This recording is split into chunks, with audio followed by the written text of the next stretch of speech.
Amén. Hermanos, buenas noches. Dios les bendiga. Qué bueno continuar con el estudio acerca de la creación del hombre y la caída.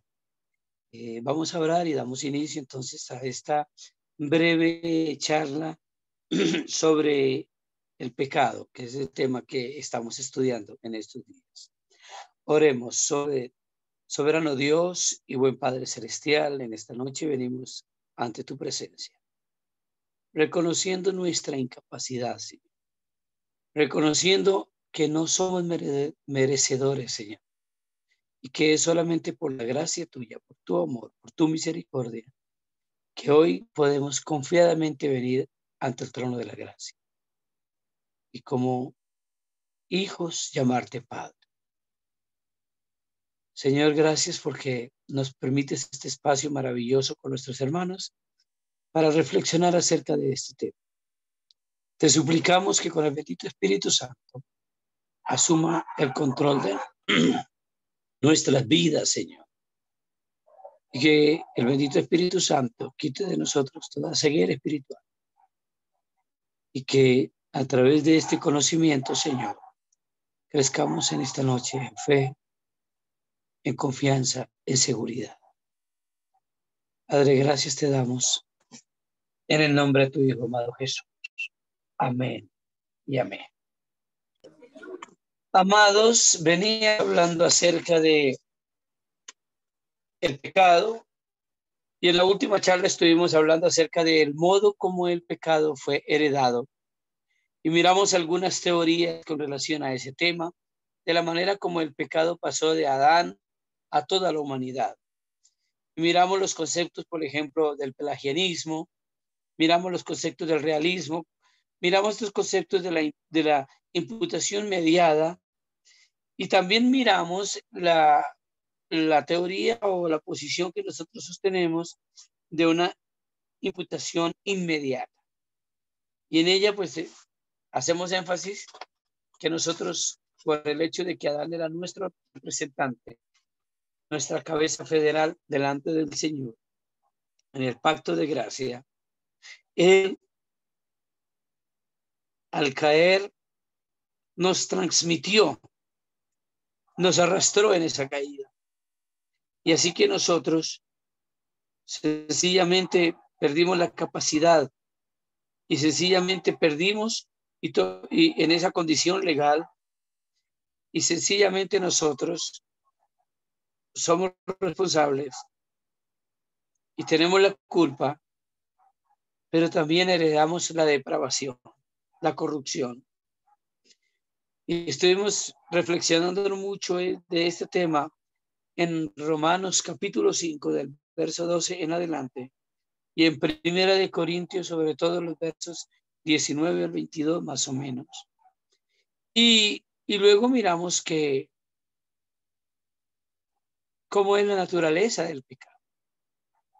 Y estuvimos mirando cómo es que el mundo moderno, la cultura contemporánea, mira el pecado hoy en día. Y dijimos que tenemos que buscar qué pasó con el pecado. Y que hay puntos de vista de los cuales es tomado hoy en día. Y dijimos que bíblicamente estas transgresiones se llaman pecado. Y entonces es un crimen, una afrenta contra Dios. Y que nosotros lo miramos desde el punto de vista de como pecado. Y entonces necesitamos un abogado, que es nuestro Señor Jesucristo. Porque un día estaremos delante del juez. Y como juez habrá una sentencia. Pero miramos que lamentablemente la humanidad ya no lo mira como un crimen al pecado, sino que ahora lo miran como una enfermedad. Y dijimos que visto desde ese punto de vista, ya los seres humanos no necesitan un mediador, un intercesor, no necesitan un abogado como el Jesucristo, sino que ya necesitan es un médico, una persona que trate a través de medicamentos de calmar las consecuencias del pecado. Pero también dijimos que ya ni siquiera es mirado como enfermedad, que ahora la cultura contemporánea mira el pecado como una forma de vida, como una manera diferente de vivir. Y entonces ya no necesita ni un abogado, que es Jesucristo, ni un médico con un calmante, sino que ahora lo que necesita es un motivador, un psicólogo, uno que les permita vivir con dignidad, humanamente hablando, sin que se sientan acusados ni que se sientan culpables. Ahora, dentro de todo esto, luego estuvimos mirando cómo nosotros vemos el pecado. Y lo primero que dijimos es que nosotros vemos el pecado como una violación a la ley de Dios, que es transgredir, que es sencillamente infringir el santo mandamiento de Dios, las santas ordenanzas de Dios. Pero no solamente lo miramos como una violación de la ley de Dios, sino que también dijimos que es la violación al pecado, pero que también nosotros, aparte de eso, somos una representación malísima del carácter de Dios. Y aquí estuvimos mirando cómo nosotros fuimos creados a la imagen de Dios para dar gloria a Dios, honra a Dios. Pero sobre todo nosotros fuimos creados para deleitarnos en la presencia de Dios. Así que somos una mala representación del carácter de Dios, pero también somos una mala imagen de la ley moral de Dios, una mala imagen. Y miramos cómo nosotros afrentamos a Dios con el pecado, contra su persona, contra su carácter. Y sencillamente fuimos creados para deleitarnos en Dios, pero nosotros nos deleitamos en el pecado. Y todo esto es una transgresión grave, una ofensa grave. Y es terriblemente lamentable la condición humana por causa del pecado. Ahora hoy, ¿qué vamos a mirar? Vamos a mirar así también como lo venimos haciendo por encimita, digámoslo así. Abuelo de animal de monte, dijo un hermano. Y vamos a mirar, y surgía una pregunta. La pregunta es, ¿la enseñanza bíblica habla de grados en el pecado? O sea, ¿hay pecados más graves que otros pecados?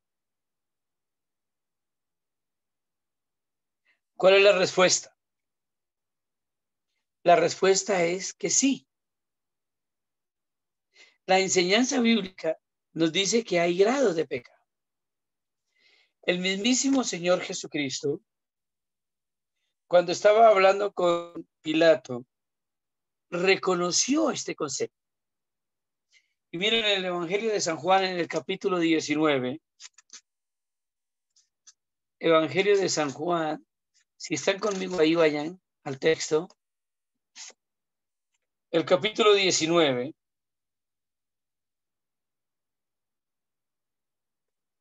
El versículo 9 dice, y entró otra vez en el pretorio y dijo a Jesús, ¿de dónde eres tú? A Jesús no le dio respuesta. Entonces le dijo Pilato, estamos hablando de Pilato y de Cristo, ¿a mí no me hables? ¿No sabes que tengo autoridad para crucificarte y que tengo autoridad para soltarte? La respuesta del Señor Jesucristo en el versículo 11. Respondió Jesús, ninguna autoridad tendrías contra mí si no te fuere dada de arriba. Por tanto, el que a ti me ha entregado, mayor pecado tiene. Noten esa expresión.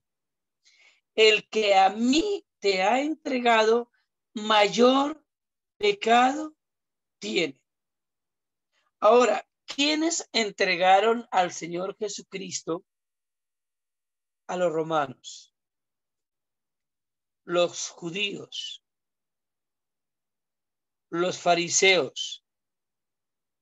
¿Por qué ellos eran más culpables? El Señor Jesucristo dijo que el pecado de ellos era más grave. La razón, ¿cuál es? Tiene un mayor pecado que el tuyo. O sea, tú eres pecador y es un pecado lo que estás haciendo. Es un pecado lo que vas a hacer, don Pilato. Pero los que me entregaron a ti tienen un pecado mayor que el tuyo. Porque la verdad es que yo estoy allí y estoy aquí en tus manos, don Pilato. No porque tú seas el súper poderoso, sino porque eso fue preordenado. No. Fue preordenado desde lo alto. ¿Quién había dado autoridad a Pilato? Desde lo alto. ¿Quién es el que quita y pone reyes? Nuestro soberano Dios. Amén. Pero el tema de discusión es este. La discusión es que a la luz de estas palabras debemos reconocer que hay grados de pecados entonces. Ahora, nosotros tenemos que cuidarnos de no hacer conclusiones que no sean bíblicas con relación al pecado.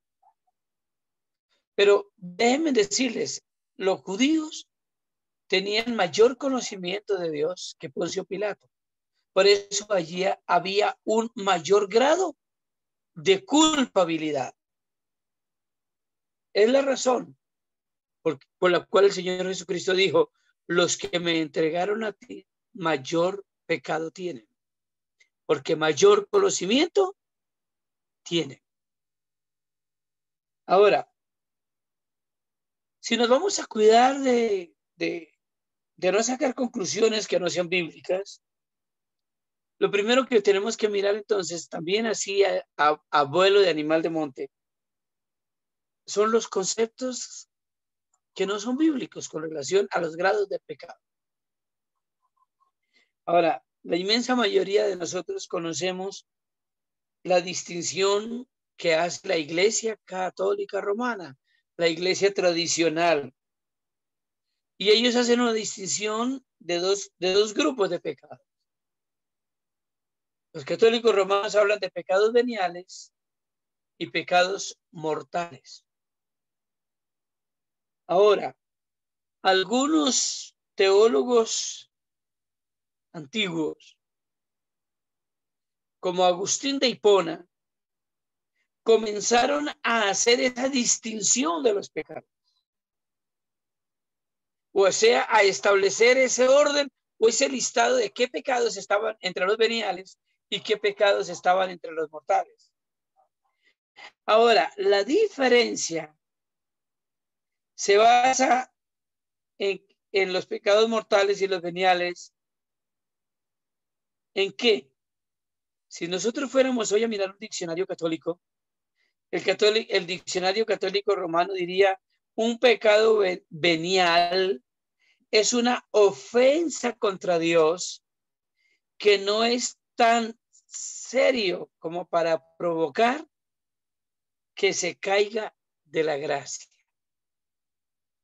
O sea, ellos están diciendo que un pecado venial es un pecado que, si bien es cierto, es pecado, pero no es un pecado tan grave, no es tan serio que haga que nosotros perdamos la gracia. O sea, que se caiga de la gracia.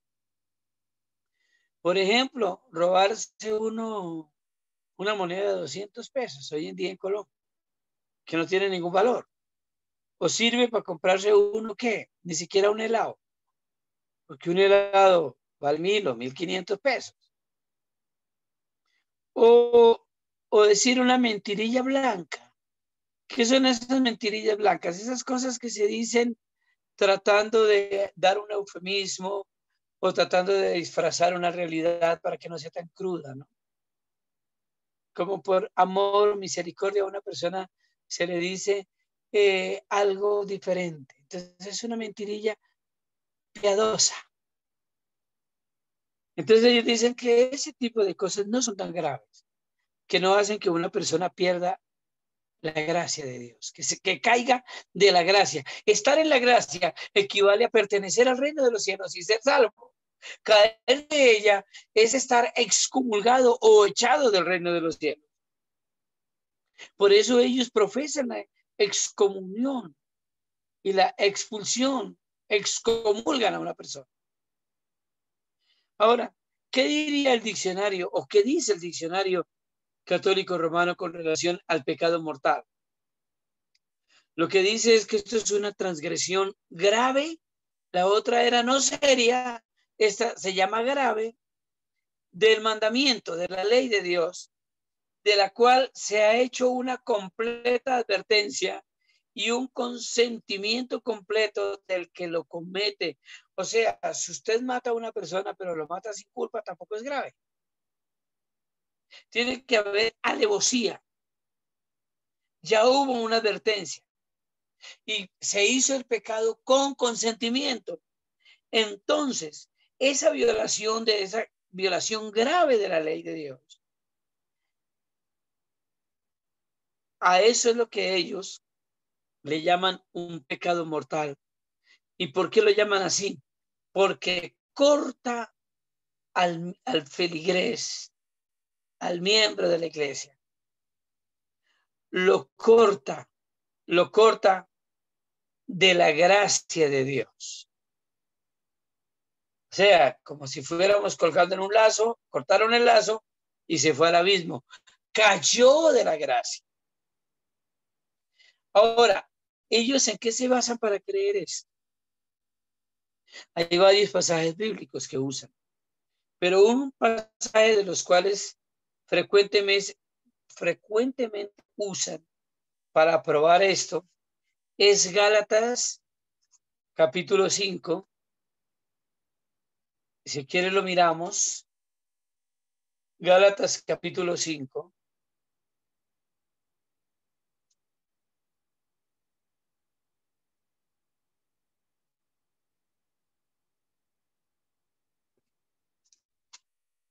¿Ya están conmigo?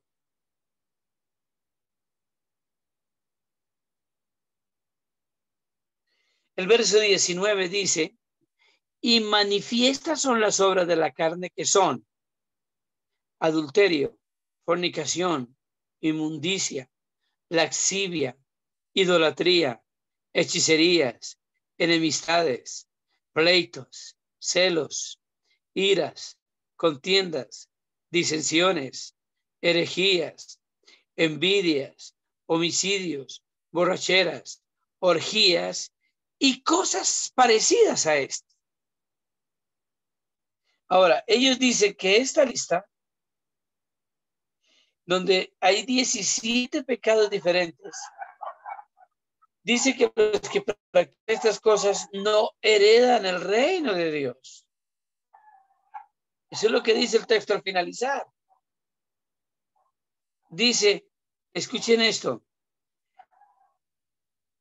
acerca de los cuales os amonesto, como ya os he dicho antes, que los que practican tales cosas no heredan el reino de Dios. Entonces, basados en ese texto, basados en ese mensaje, basados en esa idea de que por estos pecados es que se pierde la salvación, se cae de la gracia, entonces ellos dicen que esta es una lista en lo que define de una manera extraordinaria que esos son pecados mortales. Y los otros, como los que dijimos ahora, son pecados veniales y que no son manifiestas en peligro de ir al infierno. Sin embargo, si se comete un pecado mortal y tú lo confiesas, y tú no te confiesas, estás en peligro de ir al infierno. Pero si cometes un pecado venial y no lo confiesas, no estás en peligro de ir al infierno. Ahora, en efecto, o mejor, el efecto de esa creencia es que las personas viven con una preocupación constante. Ahora, en otras personas, pues tiene otro efecto diferente. Porque la verdad es que la inmensa mayoría de la humanidad no se preocupan y no toman en serio esto del pecado. Entonces, lo que son es indiferentes. Pero este tipo de conceptos hacen que las cosas sean así. Ahora, déjenme decirles,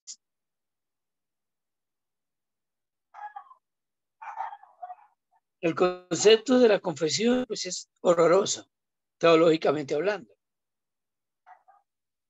El concepto de perder la gracia por unos pecados y no perderla por otros es horrorosa. El concepto de exponérselos a un hombre y que él dé una paga por ese pecado, que es una penitencia, como rezar unos rosarios, para ser absuelto de ese pecado. Es horrorosa la teoría. Esa teología es espantosa. Creer que los hombres tienen facultad para perdonar pecados es espantoso. Y siembra una zozobra espantosa. Y la gente anda en una preocupación constante. Porque esto lo que dice es que tú te salvas si haces o te condenas si no haces. La gracia es una opción que tú tienes, pero depende de ti en tu accionar. Entonces muchas personas dicen, yo ya no tengo perdón de Dios. Y se hunden.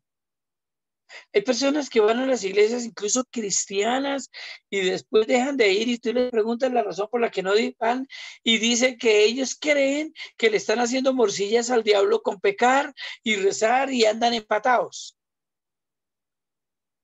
Entonces, como ya tienen un temor de Dios, prefieren no andar empatados, sino prefieren no ir y estar inclinados al mal. Porque creen que ir a una iglesia es tomar a Dios en vano, porque no lo toman en serio, porque siguen pecando. En conclusión, se declaran perdidos antes de ser condenados. Pero lo que está sembrando es preocupación constante, zozobra. Sin embargo, la mayor falsa expectativa que genera es que aún con una penitencia, aunque haya muerto pagada por un vivo, te puede sacar del infierno. O sea, el solo hecho de que exista un purgatorio ya es una locura.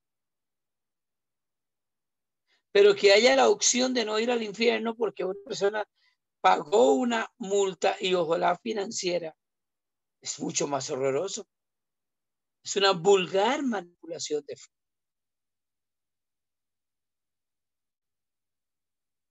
El único que puede perdonar pecados es Dios. Y bíblicamente el infierno no existe. Y bíblicamente tú no necesitas hacer un pecado. O mejor, cometiendo un solo pecado, ya eres transgresor. No necesitas cometerlos todos, sino uno. Y los grados de pecado en la Biblia no son unos escarcelables y otros no. Unos para perder la gracia y otros para no. No, todo pecado. Cuando la ley de Dios dictó la sentencia de que la paga del pecado es muerte, no clasificó pecados como veniales o mortales. No dijo que hay pecados que no son pecados. Así que toda esa teoría es terrible. Ahora, la enseñanza bíblica sobre los grados de pecado, entonces, ¿cuál es? Lo primero que tenemos que decir es que todos los pecados son graves.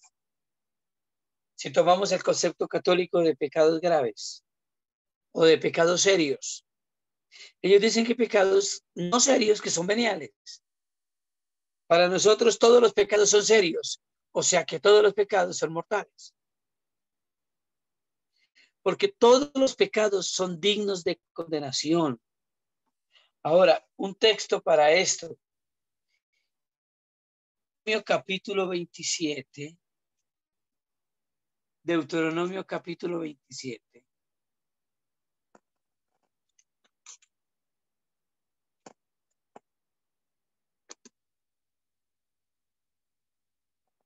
Deuteronomio capítulo 27. El verso 26 dice, maldito el que no confirmare las palabras de esta ley para hacerlas.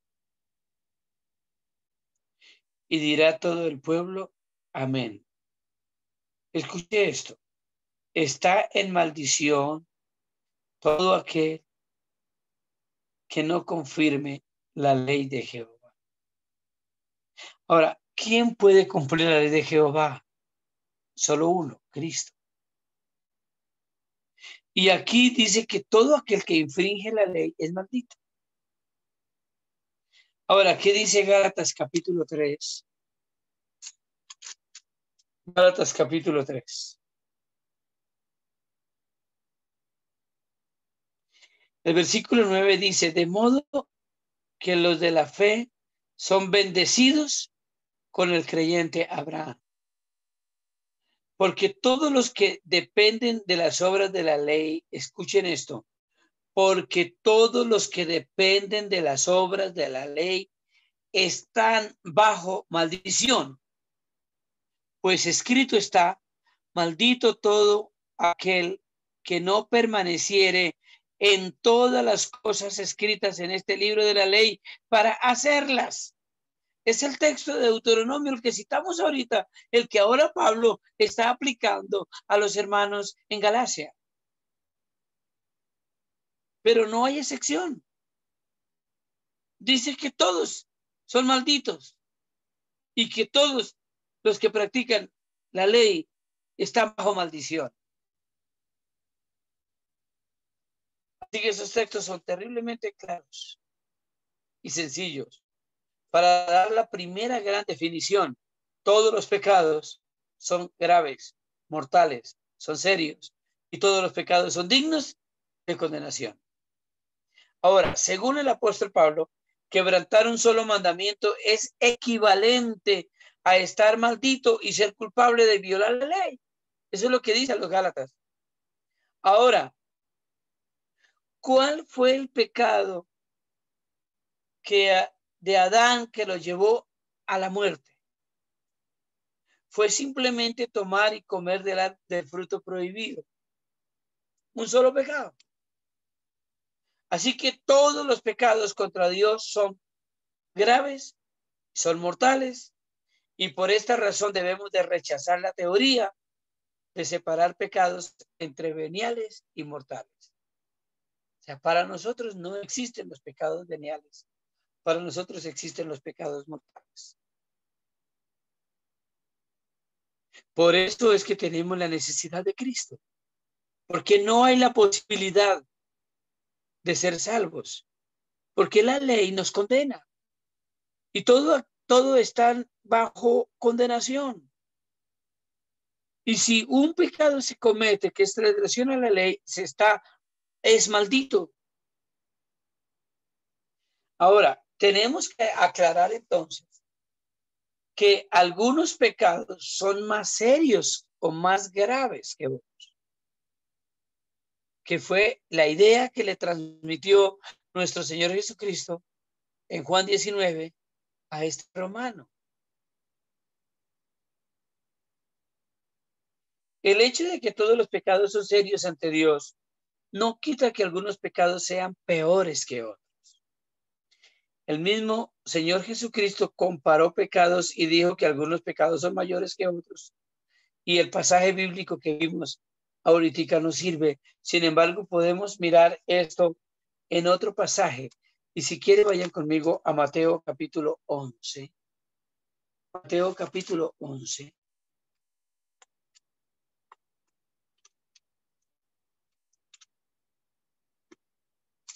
Mateo capítulo 11.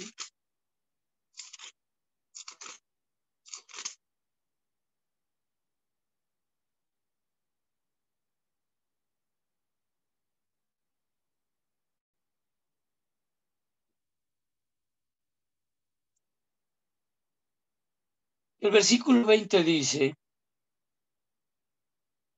entonces comenzó a reconvenir a las ciudades en las cuales había hecho muchos de sus milagros, porque no se habían arrepentido, diciendo, noten esto, ay de ti, Corazín, ay de ti, Bethsaida, porque si en Tiro y en Sidón, que eran ciudades gentiles, se hubieran hecho los milagros que han sido hechos en vosotras, tiempo hace que se hubieran arrepentido en silicio y en ceniza.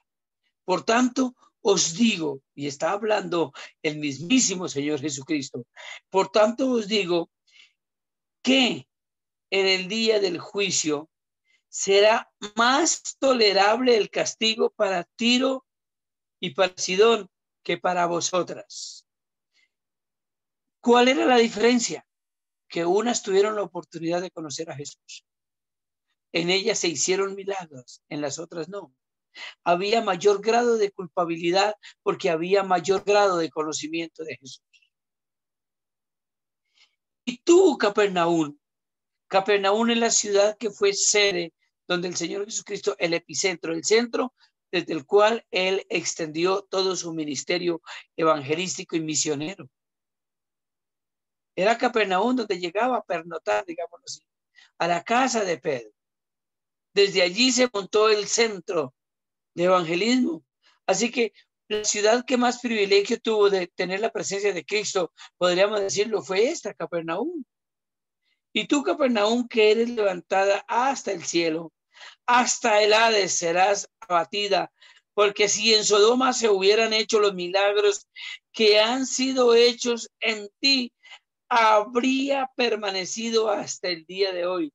Por tanto os digo, versículo 24, por tanto os digo que en el día del juicio será más tolerable el castigo para la tierra de Sodoma que para ti. O sea que hay grados de pecado y hay grados de castigo en el infierno. Amén. Es lo que dice el texto. Es lo que dijo el Señor Jesucristo cuando estaba reconviniendo a estas ciudades donde Él desarrolló su ministerio, donde tuvieron la oportunidad de escuchar sus sermones, escuchar acerca de la presencia del reino de los cielos, y tuvieron la posibilidad de ver los milagros extraordinarios que autenticaron el ministerio de Jesús. Y el Señor está diciendo, a ustedes les llegó una luz extraordinaria. Capernaum, la luz que llegó a ti fue tremenda. Pero en la misma medida que recibiste luz, en esa misma medida vas a recibir castigo. En el Hades será peor para ti que para Sodoma. Por la razón, por el desprecio que tú hiciste a la luz que recibiste. Ahí están los grados de pecado. No es que haya un pecado que no sea pecado. Es que hay pecados que son una afrenta mayor ante Dios. Amén. Ahora, ¿qué es lo que estamos diciendo con esto? Con esto lo que estamos diciendo es, sencillamente, que a la luz de estos textos, algunos pecados son peores. Ahora, la razón por la que Dios trata algunos pecados peores que estos, lo vuelvo a decir, depende del grado de luz que reciba el pecador. Sodoma y Gomorra tenían menos luz que las ciudades donde el Señor Jesucristo predicó, por lo que su castigo sería menor. Cuando Jesús habló con Pilato, Jesús se refirió a alguien que tenía más luz que Pilato y por lo tanto su pecado era mayor. Y ya dijimos quién era él, los sacerdotes judíos. Amén. Ahora, si quieren tener otro texto, miren Lucas capítulo 12. Evangelio de San Lucas capítulo 12.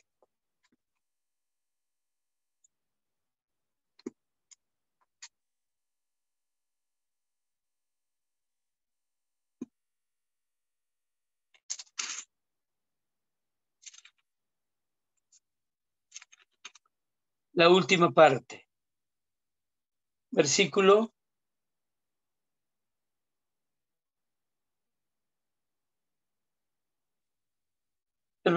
47 dice, aquel siervo será conocida,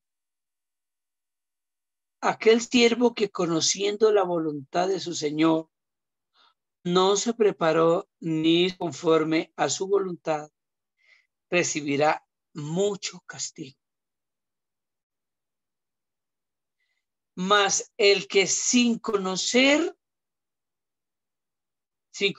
¿qué? La voluntad de Dios, ¿de acuerdo? La hizo, cosas dignas de azotes, será azotado poco, porque a todo aquel a quien se le haya dado mucho, mucho se le demandará, y al que mucho se le haya confiado, más se le pedirá. Este texto nos ayuda a entender muchas parábolas que después cuando estudiemos escatología nos va a ayudar mucho.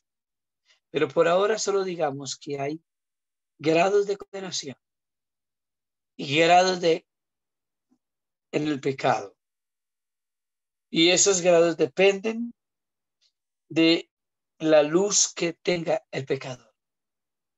Si hay un siervo de Dios que tiene mayor luz, mayor responsabilidad tiene. No quiere decir que el otro no tenga responsabilidad. Lo que dice es que el castigo será menor, pero sí será castigado. Porque Dios no dará por inocente al culpable. No está hablando de no condenación, sino que está hablando de menor juicio, menor castigo en esa condenación. Así que lo que está diciendo el texto es que dependerá mucho, primero del grado de conocimiento que tenga, pero también depende del grado de intención que la persona tenga cuando cometió el pecado. Mire, el Señor Jesucristo habló de grados de pecado y dijo que esos grados dependían del grado de luz que haya llegado a esa persona, del grado de conocimiento de Dios, pero también del grado de la intención, digamos, de la alevosía con que la persona comete dicho pecado. Unos textos no los vamos a buscar, pero quiero que los tengan allí para aquellos que están tomando apuntes. Serían Números capítulo 15, mirar del verso 27 al 30. O Jeremías capítulo 7, para mirar del verso 20 hasta el 26. Y vas a encontrar que así como en Lucas se habla de que los que tienen mayor luz tendrán mayor castigo, en estos textos vas a encontrar que los que actúan con una mala intención, con alevosía, son más culpables que aquellos que pecan sin alevosía. O sea, se mide también la gravedad del pecado por la intención que se tiene para pecar. Ahora, hay un tercer pecado, que es ese pecado que es imperdonable. Ahora, ¿cuál es ese pecado que es imperdonable? El pecado imperdonable es la blasfemia contra el bendito Espíritu Santo. Ahora, ¿quiénes fueron las personas que más atacaron a la persona del Señor Jesucristo cuando estuvo aquí en los días de su carne? Los mismísimos judíos que sabían que iba a venir el Mesías, el ungido. Y de los judíos, los que principalmente atacaron fueron, perdonen la redundancia, los principales de los judíos. o sea, los doctores, los intérpretes de la ley, sobre todo de la secta de los fariseos. Sin embargo, los saduceos también, los herodianos también. Pero estas personas, que los que fueron los que más, los escribas y los fariseos, los que más atacaron a Jesús, ellos tuvieron un pecado gravísimo. Y es que ellos se rehusaron a recibir a Jesús como el Mesías. Sabían que realmente él era el Mesías y aún así endurecieron sus corazones, arrancaron en ira y en rabia contra él y resistieron la verdad hasta que lo llevaron a la cruz y lo mataron. Así que llegaron a tal punto de acusar a Jesús y de decir que los milagros que Jesús hacía, por ejemplo, el de echar fuera demonios, no lo hacía por el poder del bendito Espíritu Santo, sino por el poder de Belcebú, por el poder de Satanás. Recuerden ese pasaje de Marcos capítulo 3. Los que ya han estudiado la serie que llamó de San Marcos saben de qué estamos hablando. Cuando el Señor sacó un demonio y dijeron que fue echado por Belcebú. Así que al atribuirle una obra que era del Espíritu Santo al diablo, ellos cometieron este pecado de blasfemia contra el Espíritu Santo. Ahora, si quieren, mire el texto en Marcos capítulo 3. Y como no es la idea que nosotros lo digamos por decirlo, tú miras los primeros versículos y habla del tema, pero el versículo 30 te confirma que cometieron ese pecado. San Marcos capítulo 3. Mira el verso 20. Y se agolpó de nuevo la gente, de modo que ellos ni aún podían comer pan. Cuando lo oyeron, los suyos vinieron para prenderle, porque decían, está fuera de sí. Los de su casa creían que Jesús era un loco, que no estaba acuerdo, estaba fuera de sí. Se dice de una persona que no está en sus 5 cabales. Pero los escribas que habían venido desde Jerusalén, o sea, los que se las pasaban en el templo, decían que tenía a Belcebú y que por el poder del príncipe de los demonios echaba fuera a los otros demonios. Y habiéndolos llamado les decía en parábolas, ¿cómo puede Satanás echar fuera a Satanás? Si un reino está dividido contra sí mismo, tal reino no puede permanecer. Y si en una casa está dividida contra sí misma, tal casa no puede permanecer. Y si Satanás se levanta contra sí mismo y se divide, no puede permanecer, sino que ha llegado su fin. Ninguno puede entrar en la casa de un hombre fuerte y saquear sus bienes si antes no ata al dueño de la casa, y entonces podrá saquear su casa. De cierto os digo que todos los pecados serán perdonados a los hijos de los hombres, y la blasfemia es cualquiera que sea. No es que no haya poder para perdonar los pecados. No es que la sangre de Jesucristo no tenga el poder para lavarnos de todo pecado. Pero lo que pasa es que este pecado tiene una alevosía y de una manera franca y abierta es una afrenta directa contra el poder de Dios, contra el bendito Espíritu Santo, contra la acción de Dios. Y atribuirle la obra de Dios al diablo de una manera alevosiva y directa es el pecado de blasfemia. Pero cualquiera que blasfeme contra el Espíritu Santo no tiene jamás perdón, sino que es reo de juicio eterno, porque ellos habían dicho, tiene espíritu. Mire, aquí está la explicación. ¿Cuál es la blasfemia contra el Espíritu Santo? Ellos habían dicho, tiene espíritu ¿qué? Inmundo. ¿Notaron cuál fue la blasfemia? No fue que hablaran mal de Jesús, fue que atribuyeron la obra de Jesús al diablo. La razón por la que Jesucristo dijo que ellos no tendrían perdón es porque cometieron el pecado de blasfemia. Y el pecado de blasfemia, el versículo 30 dice que dijeron, espíritu inmundo tiene. Ahora, ¿qué estamos diciendo con esto? Lo que estamos diciendo es que estos hombres cometieron ese pecado. Ahora, de pronto vale la pena hacer una pequeña aclaración. ¿Por qué es que Dios no perdona este pecado? Y lo vuelvo a decir, el problema no es que la sangre de Cristo no pueda cubrir este pecado. Lo imperdonable de este pecado es que el pecador llega a un punto tal de dureza de corazón que no hay vuelta atrás. O sea, el grado de dureza en el corazón del ser humano es irreversible. Es irreversible. Un texto para esto, Hebreos capítulo 6, versículos 4 al 6. O sea, que se refiere a la acción. Allí en este texto, si tú vas a encontrar, dice que no pueden volver a crucificar de Cristo. En Hebreos 10, el autor habla del mismo pecado y nos dice que una persona que conoce del evangelio se aparta con soberbia, ya no habrá más expiación por el pecado. En Hebreos 10, 26. Pero ahora Pedro también habla de estos individuos que con soberbia se van o ya con dureza rechazan.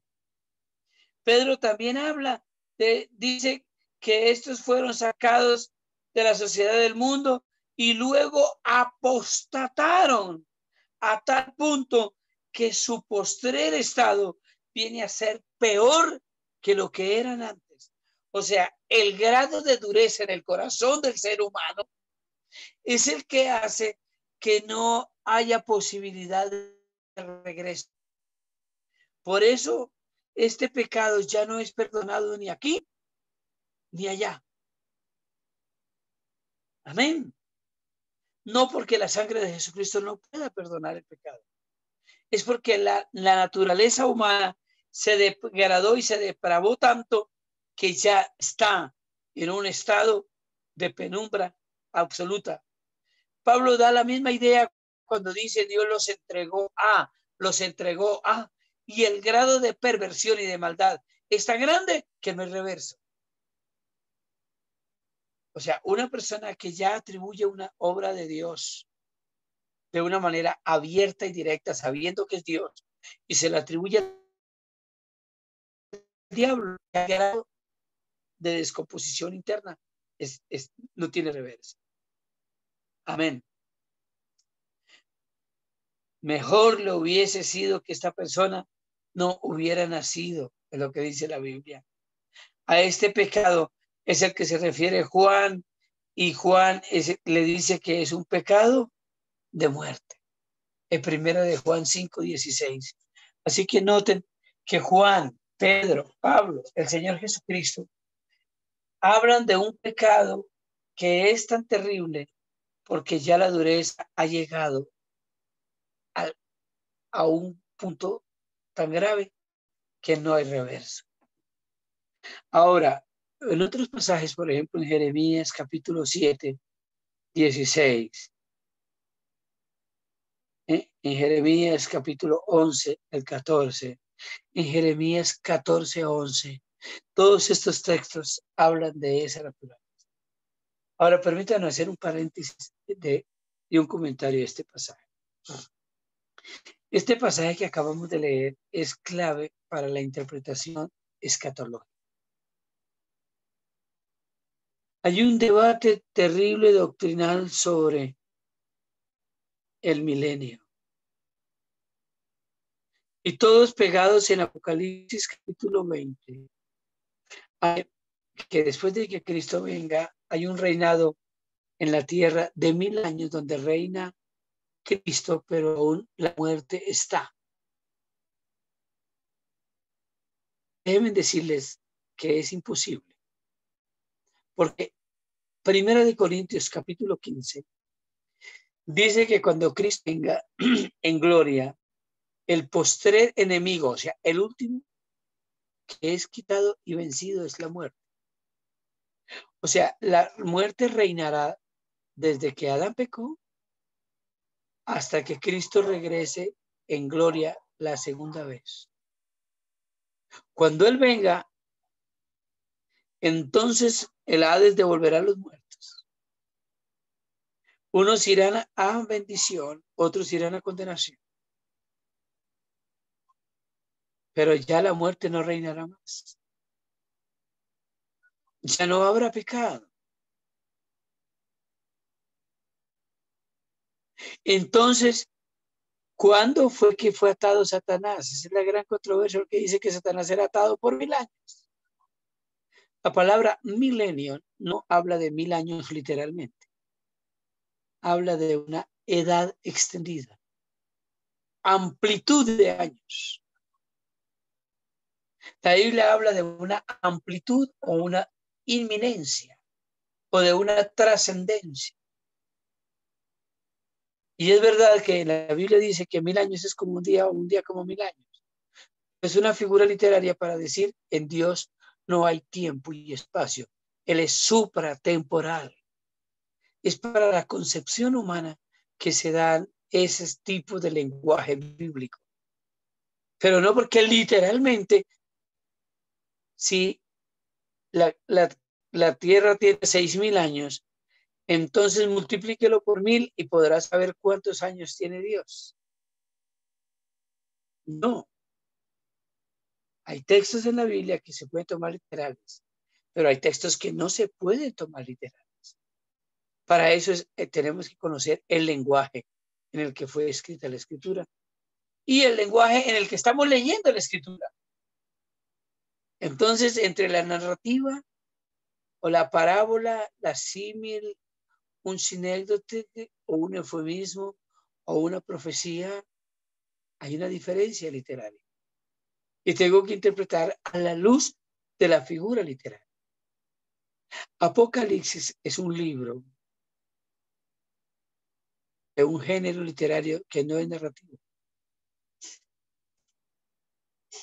Entonces, en su lenguaje, cuando habla de 1000 años, no está hablando de 1000 años literalmente. Y déjenme decirles, una regla de interpretación bíblica es que si un texto en el pasaje es literal, su contexto inmediato tiene que ser literal. Si un pasaje es alegórico, su contexto inmediato es alegórico. No puede ser que haya un texto donde una palabra sea literal y la otra sea alegórica. O un texto, un versículo donde una parte sea literal y la otra sea alegórica.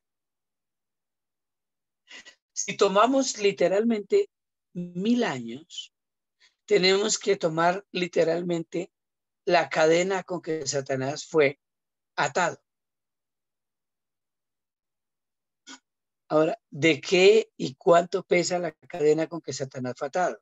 Si Satanás es un espíritu, ¿la cadena es espiritual o es de hierro?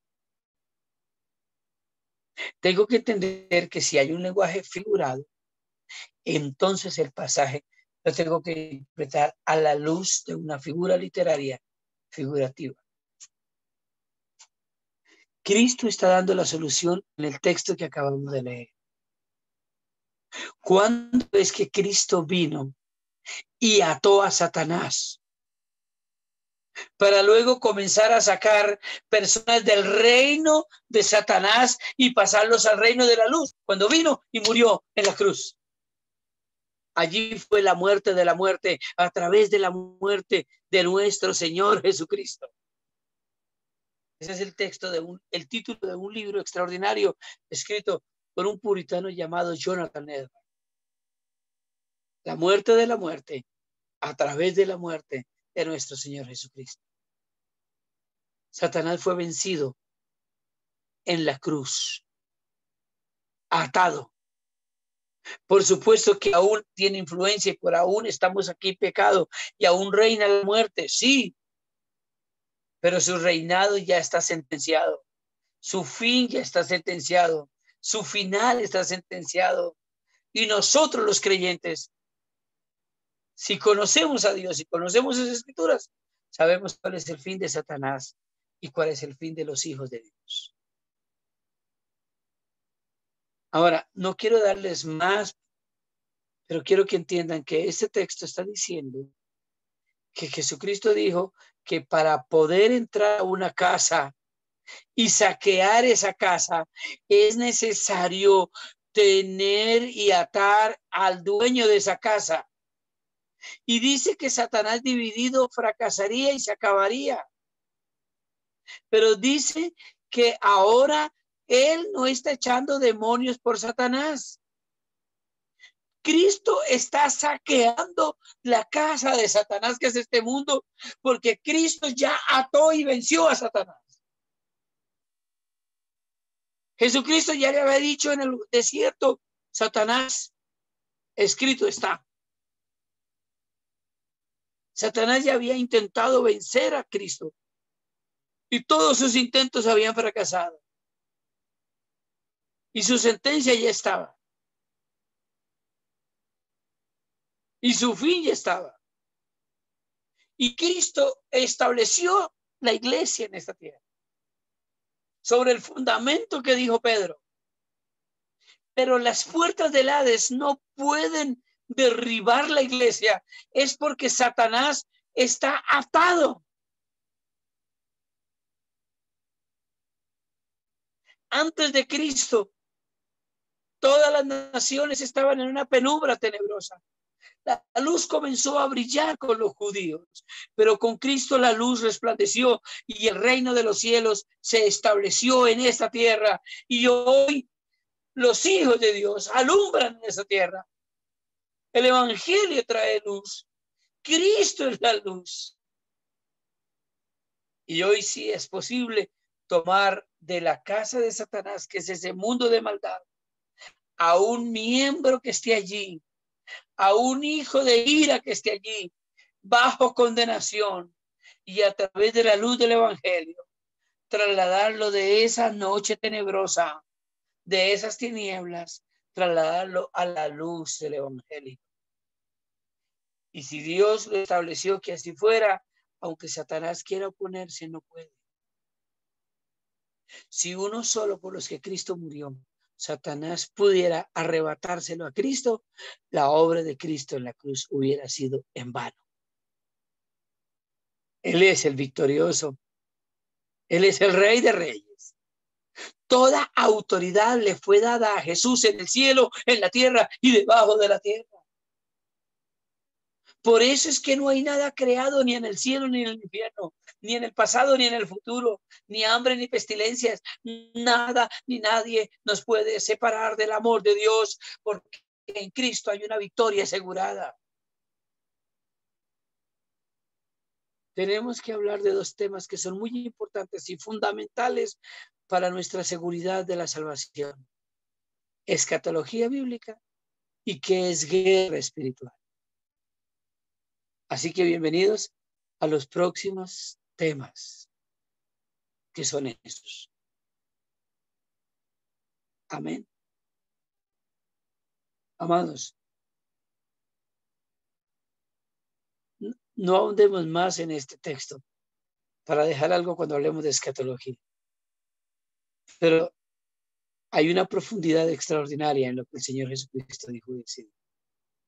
Los que nos concierne a hoy, al tema de hoy, lo que estaba haciendo es un paréntesis, es que el Señor Jesucristo dijo que cuando una persona, sabiendo quién es Jesús, con toda la intención y con toda la alevosía, y sabiendo que la acción que en ese momento se manifiesta es de Dios y que es del Espíritu Santo, se le atribuye al diablo. es una dureza de corazón tan grave que ya es irreversible.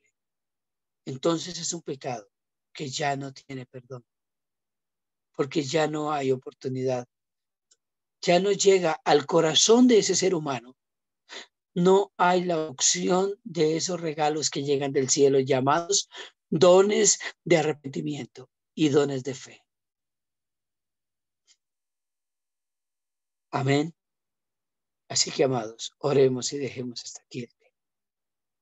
Soberano Dios y buen Padre Celestial, gracias por esta enseñanza extraordinaria, por estos pasajes tan hermosos y tan maravillosos que hemos estudiado.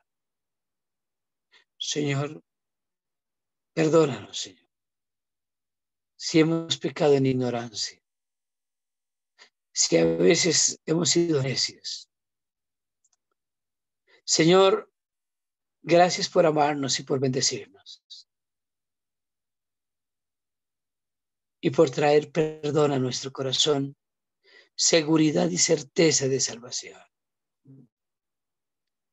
Gracias, Señor, porque hoy nos has enseñado a definir este pecado, a definir esos gravedades de pecado, esos grados de pecado, a aclarar esos textos bíblicos que a veces son de difícil interpretación. Y hoy descansamos en ti creyendo, Señor, que en nuestro corazón, si hay un grado de culpabilidad, si creemos que te estamos ofendiendo, es el bendito Espíritu Santo quien nos está rearguyendo de pecado, de justicia y de juicio. Y entonces lo que estamos siendo es objetos del amor tuyo, del perdón tuyo, de la misericordia tuya. Por eso, Padre, gracias por amarnos y por bendecirnos con tu bendita palabra. En el nombre de Jesús. Amén y amén.